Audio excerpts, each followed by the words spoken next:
Det er det.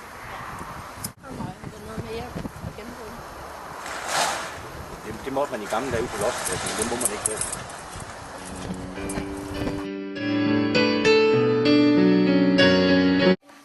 Hvad er det for nogle typer, som kommer hernede i genbrugsbutikken? Det er simpelthen alle aldre, stort set. Lige så unge som jer, og lige så gamle som mig selv. Altså også, jeg er 57, og det er faktisk alle årtier, og også nogen, der er ældre end mig. Og dem, så nogen som jer, I hygger jo med at finde noget af det der lidt 70'er look og kikset tøj.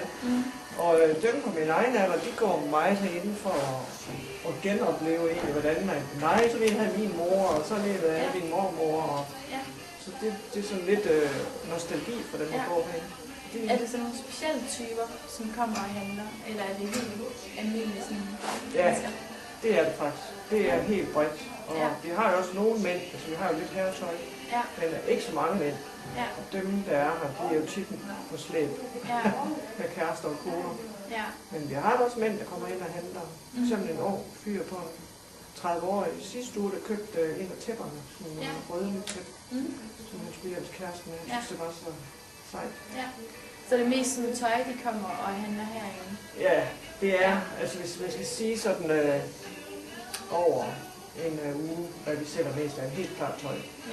Men altså også mange ting, sådan fra 60'erne, 70'erne og 80'erne, altså keramik og alt det orange og gule og sådan noget, som også begynder at blive lidt inde igen. Så det er også sådan, det sælger vi også en del af.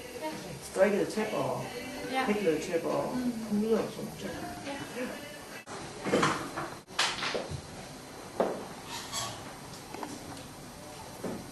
Hvis du vil gøre en forskel, så gør det nu. Hvis du vil gøre en forskel, så gør det nu.